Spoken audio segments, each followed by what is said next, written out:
7월 31일 금요예배 우리 하나님 앞에 올려드리겠습니다. 우리 다 같이 복음성가 반응 믿네 부르도록 하겠습니다.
주께 더 가까이 나를 이끄시네. 내가 겪는 시험이 어렵고 힘겨워도 내 주님보다 크지 않네. 내 앞을 바라봐 달라지지 않으면 주가 나로 가다이 걷게 하리. 나는 믿네. 주의 능력으로 내 삶 새롭게 되리. 나는 믿네. 주의 능력으로 담대히 나아가리. 주와 함께 싸워 승리하리라. 날마다 믿음으로 나 살아가리. 오늘은 요한복음 11장 45절로부터 57절로 무엇으로 움직이는 삶인가라는 제목으로 우리 함께 보도록 하겠습니다. 성경을 읽다 보면은 새롭게 알게 된 것으로 함께 나누고 싶은 말씀들이 있는데요. 우리가 여행을 가다 보면은 좋은 곳이 있고 새롭게 알게 된 곳을 함께 공유하고 싶고 함께 이렇게 좋아하는 사람들하고 나누고 싶어 하듯이 저는 목회자로서 성경 말씀을 읽다가 새롭게 알게 된 것이 있으면은 우리 성도들하고 같이 나누고 싶다라는 것입니다. 근데 제 기질상 처음부터 끝까지 빠짐없이 나누고 싶어 한다는 거죠. 그로 인해서 요한복음도 우리가 함께 나누게 된 것은 요한복음 1장 50절에 예수께서 대답하여 이르시되 내가 너희를 무화과 나무 아래에서 보았다 함으로 믿느냐 이보다 더 큰 일을 보리라 라고 한 그 큰 일이 뭘까라는 그 물음에 있어서 새롭게 알게 된 것이 있었다는 것입니다. 그리고 또 이 물음은 요한복음 5장 20절에서도 아버지께서 아들을 사랑하사 자기에게 행하신 것을 다 아들에게 보이시고 또 그보다 더 큰 일을 보이사 너희로 놀랍게 여기게 하시라라고 한 것으로서 여기서 더 큰 일이 뭘까에 대해서 궁금했었는데 그것을 함께 나누고자 싶어서 요한복음 전체를 나누게 됐다라는 것입니다. 그리고 또 하나는 선한 목자에 관해서 새롭게 알게 된 것으로서 그동안에는 이 선한 목자에 관한 비유에 있어서 사건을 중심으로 보았으나 사실 그 비유는 사건을 중심으로 하고 있는 것이 아니라 선한 목자에 관한 비유였다라는 것이죠. 그리고 예전부터 설교를 하고 싶었던 것이 뭐였냐면요. 예수께서 보이신 7가지 표적이 있어서 함께 나누고 싶었고 또 아직 우리가 함께 나누지 못한 부분이 있는데 그것이 뭐냐면요. 십자가에서 말씀하신 예수님의 그 7말씀이고요. 또 하나는 8가지 복에 있어서 나누고 싶은데 아직 이것은 이제 계획 중에 있다라는 것입니다. 근데 이러한 계기가 요한복음 전체를 설교하게 된 계기가 되었다라는 것이죠.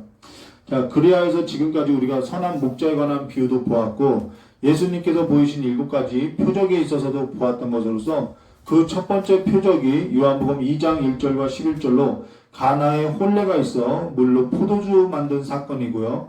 또 두 번째 표적으로는 요한복음 4장 46절과 54절로 가버나움에서 왕의 신하의 아들을 고치신 것과 세 번째 표적으로 요한복음 5장 1절과 18절에 예루살렘의 베데스다 목가에 38년 된 병자를 치유한 것과 네 번째 표적으로 갈릴리 바다에서 5,000명을 먹이신 것과 그 다음 다섯 번째로 요한복음 6장 16절과 21절로 그 오병이어의 사건에 이어서 예수님께서 갈릴리 바다 위를 걸으신 것과 또 요한복음 11장 1절과 44절로 여섯 번째 표적으로 요한복음 9장 1절과 7절로 날 때부터 맹인된 자를 고치신 것과 마지막으로 우리가 지난 예배에 보았던 것으로 일곱 번째 표적은 요한복음 11장 1절과 44절로 베다니에서 죽은 나사로를 살린 것까지 우리가 보았다라는 것입니다.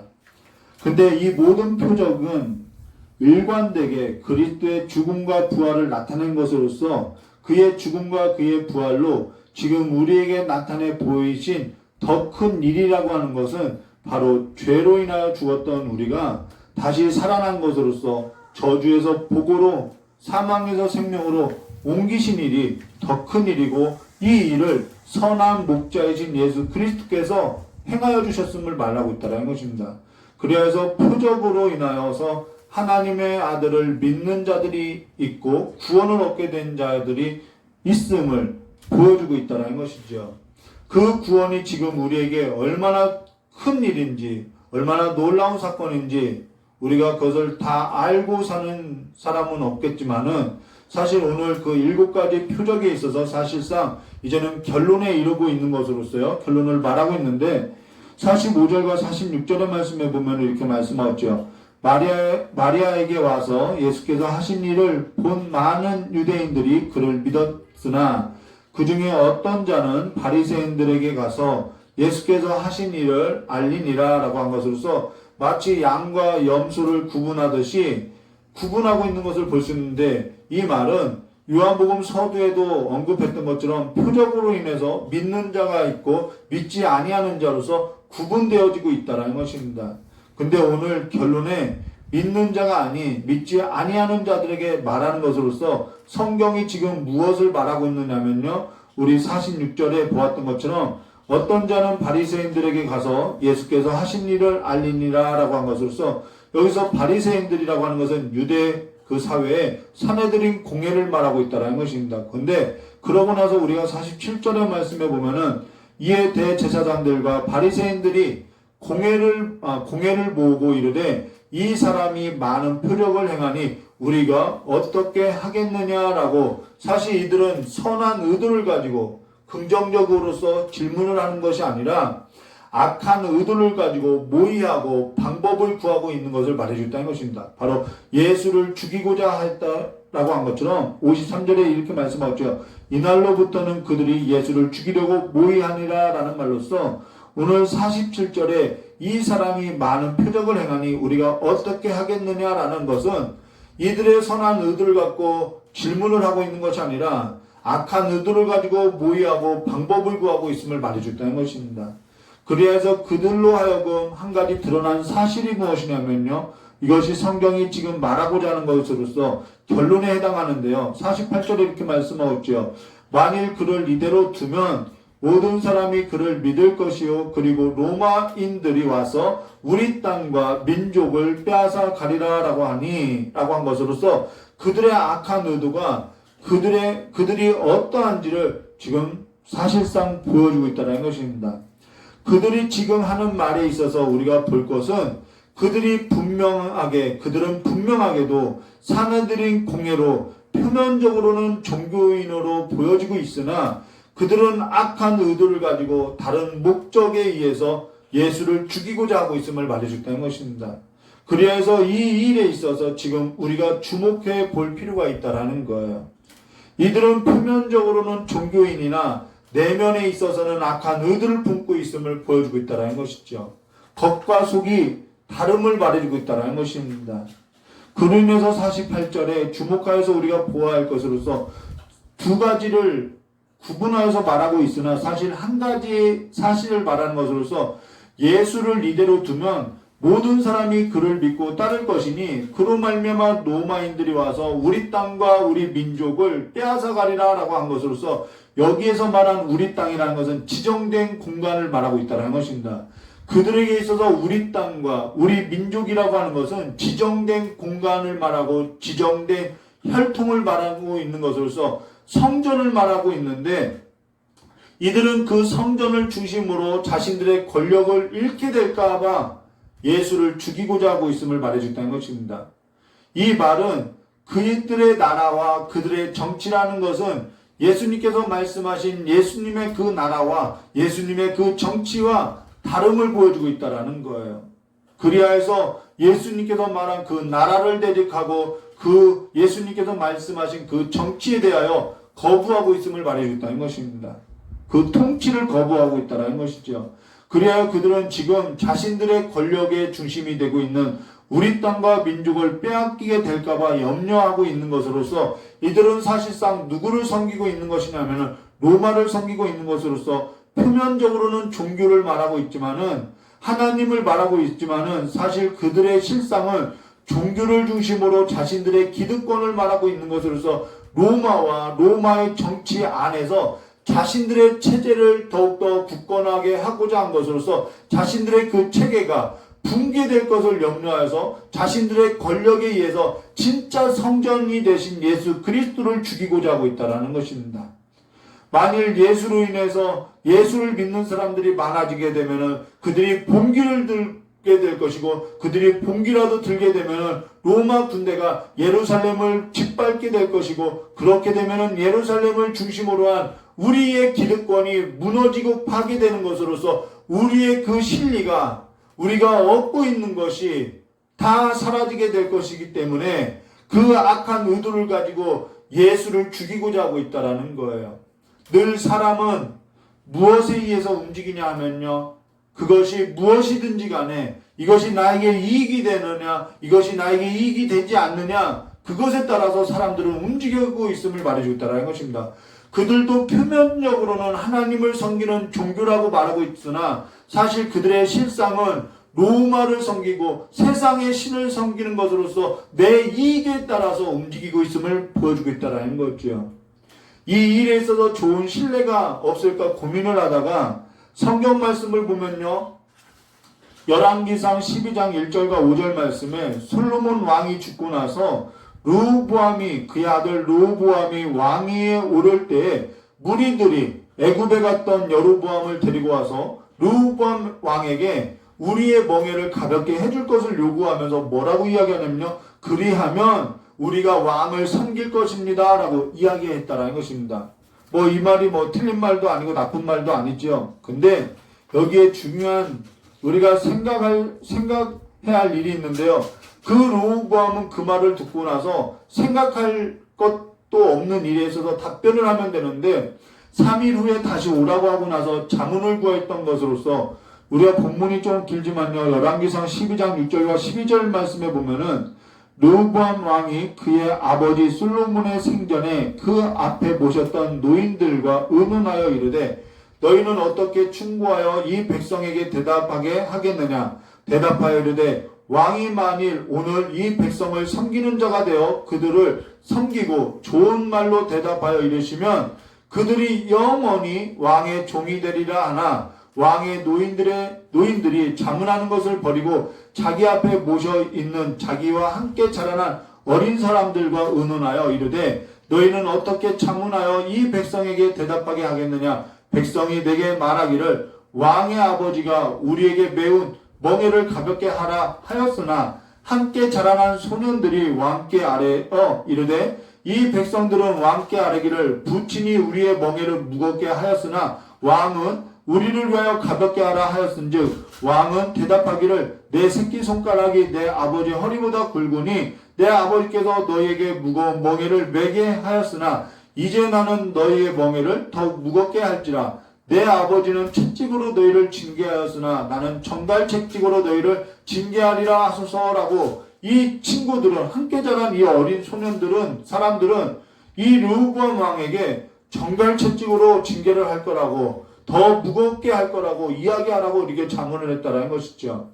근데 이 일로 인해서 남유다와 북이스라엘이 갈라서게 된 것으로서 그러하다면은 르호보암은 이 노인들의 자문을 따랐어야 했느냐는 거죠. 근데 사실 6절과 7절 말씀 열왕기상 12절 6절과 7절의 말씀을 잘 보면요. 르호보암 왕이 그의 아버지 솔로몬의 생전에 그 앞에 모셨던 노인들과 의논하여 이르되 너희는 어떻게 충고하여 이 백성에게 대답하게 하겠느냐? 대답하여 이르되 왕일만이 오늘 이 백성을 섬기는 자가 되어 그들을 섬기고 좋은 말로 대답하여 이르시면 그들이 영원히 왕의 종이 되리라 하라라고. 사실상 이들은 르호보암 왕에게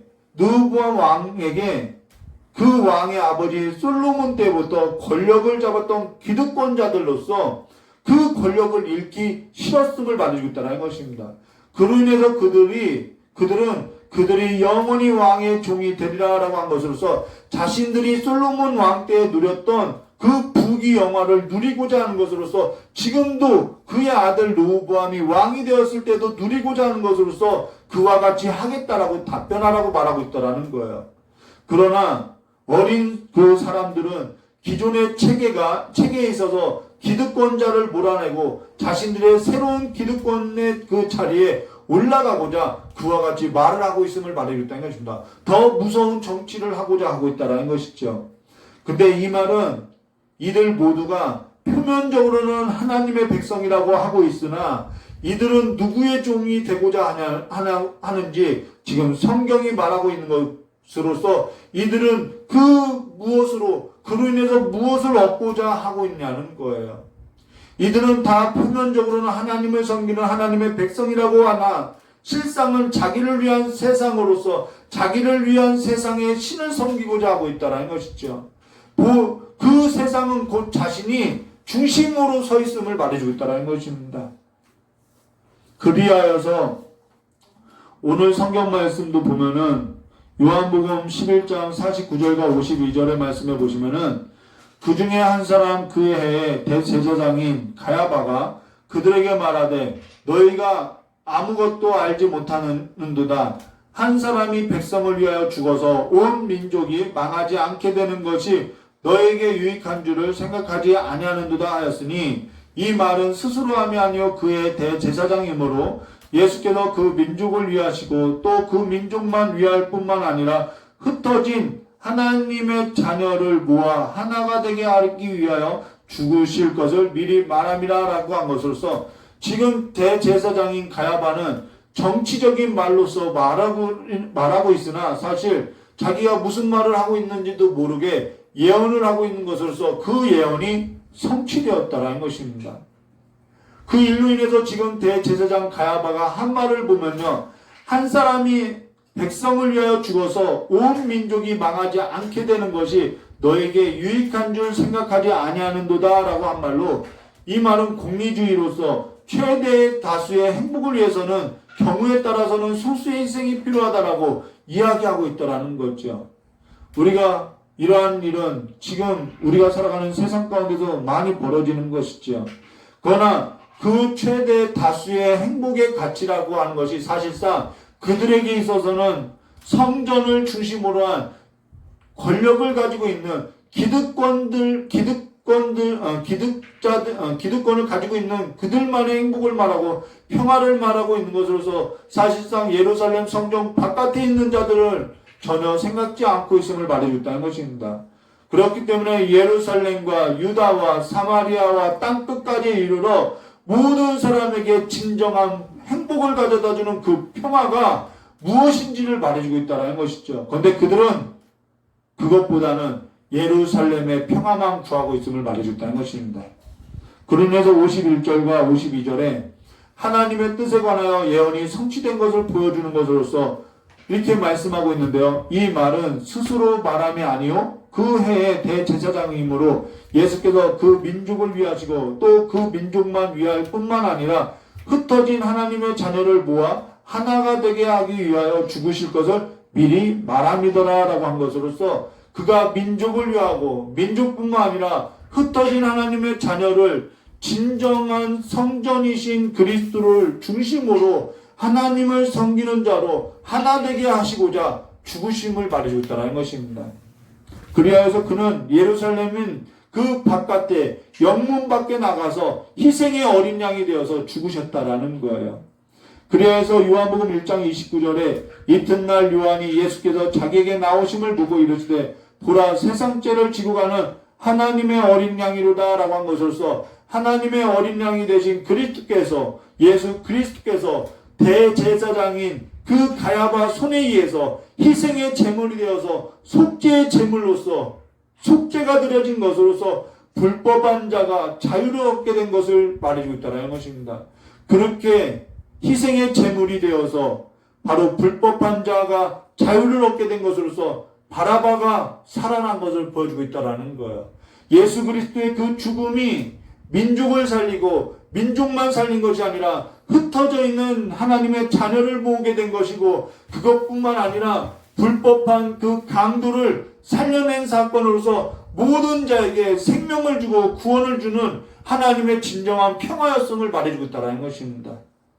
하나님은 악을 조장하시는 분이 아니라 사람의 이러한 불의와 불법과 악한 의도에도 불구하고 하나님께서는 하나님의 뜻을 이루어 가시는 것으로서 사람의 불의와 불법과 악한 의도로 하나님의 뜻을 방해하거나 하나님의 뜻을 이루지 막을 수 없는 것으로서 도리어 그 모든 일은 하나님의 뜻이 이 땅 가운데 속히 이루어지는 것을 보게 되어 있음을 말해줬다는 거예요.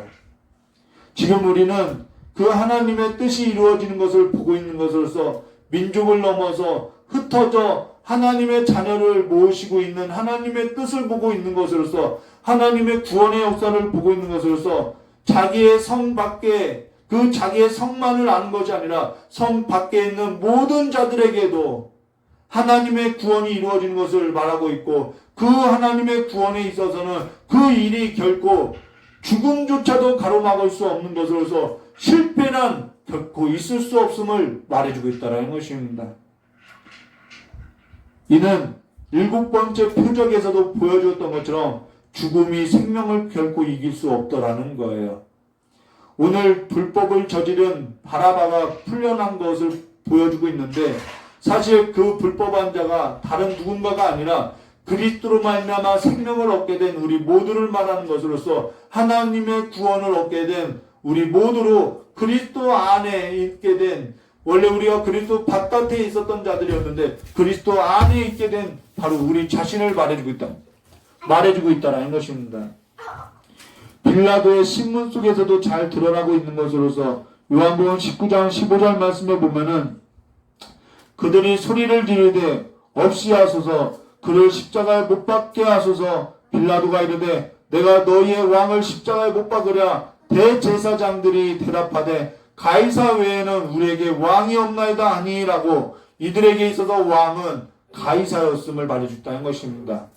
그러나 대제사장은 다른 누군가를 말하는 것이 아니라 표면적으로는 종교의 얼굴을 하고 있으면서도 자신의 성에 갇혀서 자신의 권력과 자신의 기득권을 유지하고자 자기를 주인으로 섬기고자 하는 삶으로서 이 대제사장 가야바의 모습 속에는 또 다른 우리의 모습이 있음을 말해주고 있다라는 거예요.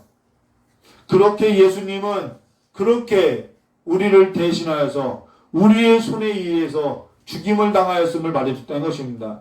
예수 그리스도의 죽음이 결코 나의 일과 나의 삶과 분리될 수 없다라는 거예요.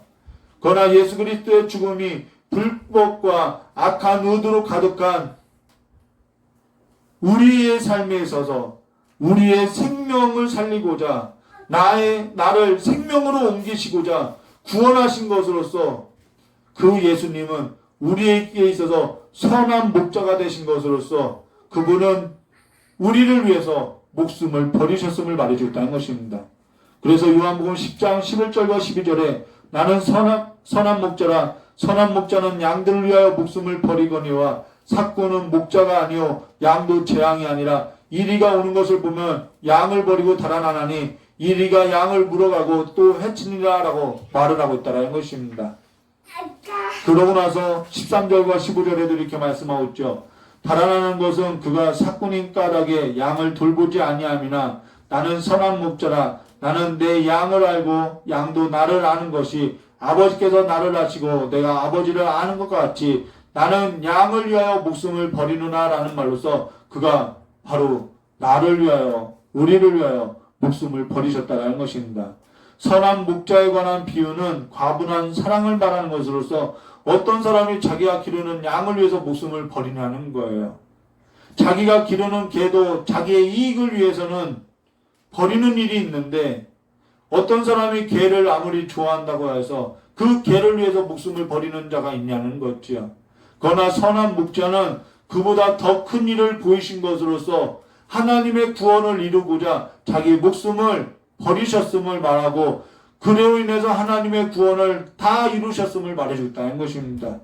그 십자가의 사건이 우리의 가슴에 들어와야 하고 그 십자가의 사건이 내 가슴에 들어올 때 우리는 그 그리스도의 십자가의 사랑으로 말미암아 그리스도의 생명과 그리스도의 부활의 권능을 잊게 된 삶으로서 새로운 삶을 살아갈 수 있음을 말해주고 있다는 거예요. 그러면서 요한복음 12장 16절에 또 이 우리에 들지 아니한 다른 양들이 내게 있어 내가 인도하여 할 터인데 그들도 내 음성을 듣고 한 무리가 되어 한 목자에게 있으리라 라고 한 것으로서 또 여기서 말하는 또 이 우리에 들지 아니한 다른 양이 있는 것에 있어서 삶을 살아가는 것으로서 선교적 삶을 살아가고 있음을 말해줬다는 것입니다. 오늘 우리가 보아야 할 것은 표면적으로 종교인이라고 행사하면서 내면적으로는 불법이 가득하고 불의가 가득하고 세상에 그 모든 중심이 가득하고 악한 의도가 가득한 모습으로 자기 성을 쌓고 자기가 주인이 되어서 세상 신을 섬기는 삶이 아니라 그리스도의 증인된 삶으로서 예루살렘 밖으로 나가야 할 것이고 유대로 가야 할 것이고 사마리아를 넘어서 땅 끝에 이르는 삶으로서 주님이 거하는 그 삶 가운데 있어야 할 것을 말해줬다라는 거예요. 오늘 그 일에 있어서 에베소서 2장 1절과 10절에 구원에 있어서 말을 하고 있으나 그 이후에 그 이어서 에베소서 2장 11절과 19절의 말씀을 보면은 이러한 구원을 받은 자에 관해서 말을 하고 있는데요. 제가 봉독해 드리면요. 그러므로 생각하라. 너희는 그때 육체로는 이방인이요 손으로는 육체에 행한 할례를 받은 무리라 칭함을 받은 자들부터 할례를 받지 아니한 무리라 칭함을 받은 자들이라. 그때 너희는 그리스도 밖에 있었고 이스라엘 나라 밖의 사람이라. 약속의 이 언약들에 대하여는 외인이요 세상에 소망이 없고 하나님도 없던 자이더니 이제는 전에 멀리 있던 너희가 그리스도 예수 안에서 그리스도의 피로 가까워졌느니라. 그는 우리의 화평이신지라. 둘로 하나를 만드사 원수된 것 곧 중간에 막힌 담을 자기 육체로 하시고 법조문으로 된 계명의 율법을 폐하셨으니 이는 이 둘로 자기 안에서 한 세 사람을 지어 화평하게 하시고 또 십자가로 이 둘을 한 몸으로 하나님과 화목하게 하려 하심이라. 원수된 것을 십자가로 소멸하시고 또 오셔서 먼 데 있는 너희를 평안을 전하시고 가까운 데 있는 자들에게 평안을 전하셨으니 이는 그로 말미암아 우리 둘이 한 성령 안에서 아버지께 나아감을 얻게 하려 하심이라. 그러므로 이제부터 너희는 외인도 아니요 나그네도 아니요 오직 성도들과 동일한 시민이요 하나님의 권속이라 라고 한 말로써 한 목자 안에서 한 무리로 하나님의 권속이 되었음을 말해줬다는 것입니다. 그러면은 우리가 구원받았으니까 다 됐다고 말할 수 있는 것이냐? 그렇지 않지요. 요한복음 12장 24절로 내가 진실로 진실로 너에게 이르노니 한 알의 밀이 땅에 떨어져 죽지 아니하면 한 알 그대로 있고 죽으면 많은 열매를 맺느니라 라는 말로써 그의 죽음으로 말미암아 그의 죽음으로 인해서 많은 열매가 맺었고 부활의 권능을 입었다고 하는 우리가 정말 표면적으로 그리스도인이 아니라 우리의 내면에서부터 그리스도의 생명이 있고 부활의 권능을 입은 자라고 하면은 결실이 없고 열매 없는 땅에서 우리가 그 땅에서 하나의 미랄이 되어서 또 많은 열매를 맺어야 하는 하나님의 구원에 있어서 보아할 것을 말해줬다는 것입니다.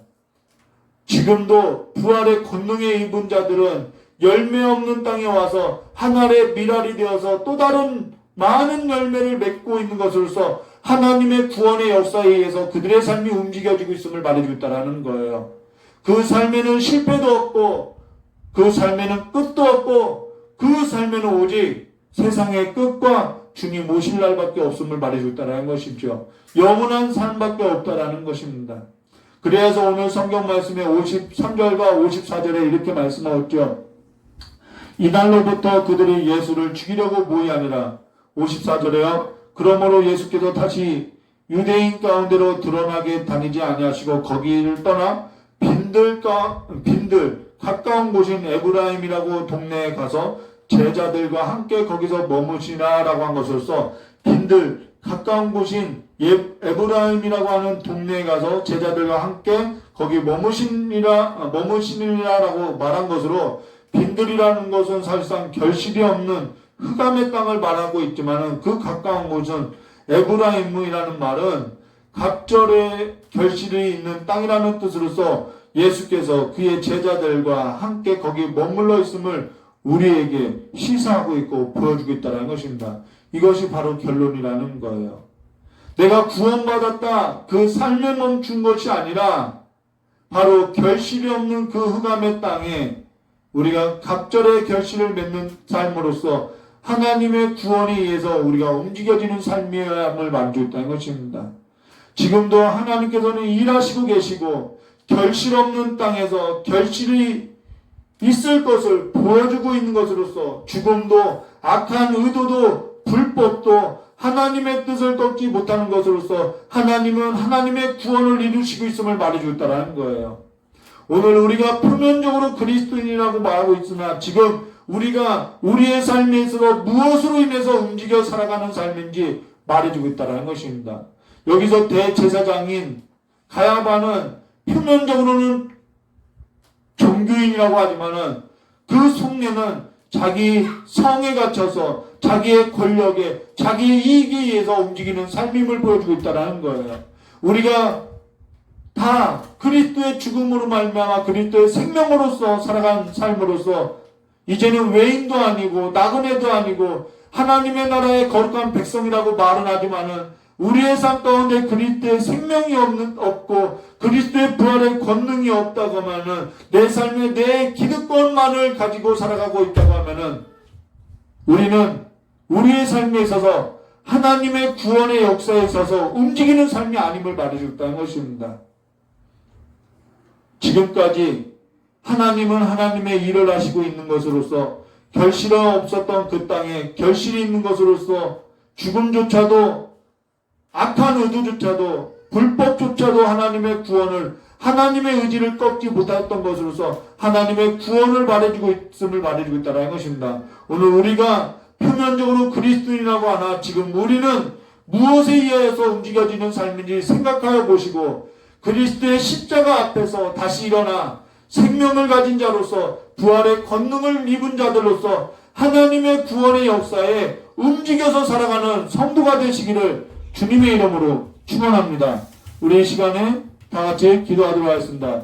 참 좋으신 하나님 아버지, 대제사장은 종교로서 표면적으로는 종교인이라고 하나 그 안에는 하나님의 생명이 없는 자로, 부활이 없는 자로, 죽어 있었던 자로 자기의 기득권만 유지하고자 했었던 삶임을 보여주고 있는 것처럼, 혹 그 모습이 대제사장 가야바의 모습이 아닌 또 다른 우리의 모습과도 같사오니, 이제는 그 모습 가운데서 살아가는 것이 아니라 그 삶으로서 우리가 움직여지는 삶이 아니라 하나님의 구원의 역사에 있어서 우리가 생명을 얻은 자들로서, 부활의 권능을 입은 자들로서 하나님의 그 구원의 역사에 있어서 우리가 가슴을 뛰게 되는 그 삶으로서 이제는 그 하나님의 구원의 역사에 움직여지는 심장을 갖고 살아가는 삶이 될 수 있도록 복을 내려주시었고, 이제는 빈들에서 결실이 없는 그 땅에서 이제는 하나님의 결실을, 갑절을 보고 살아가는 귀한 삶이 될 수 있도록 복을 내려주시길 간절히 원하오며, 우리의 삶을 돌이켜서 다시 한번 하나님의 구원 가운데 거하는 삶이 될 수 있도록 복을 내려주시길 간절히 원하오며, 귀하신 예수님의 이름으로 축복하며 기도드리옵나이다. 우리가 찬송 부르고 나서 다 같이 기도할 것인데요. 우리가 오늘 이 본문의 말씀으로 생각해 볼 것은 표면적인 그리스도인이 아니라 하나님의 구원의 그 역사 가운데 그리스도의 생명을 갖고 하나님의 구원의 역사로 말미암아 움직여지는 그 삶이 진짜 예수 그리스도의 사람임을 말해줬다는 것입니다. 이제는 표면적인 그리스도인의 삶으로서 내 기득권을 갖고 살아가는 삶이 아니라 우리가 예수 그리스도로 말미암아 살아가는 삶으로서 결실 없는 그 빈들의 삶도 꽃이 피고 꽃이 피는 그 결실이 있는 삶이 되게 해달라고 이 시간 찬송 부르고 기도하도록 하겠습니다.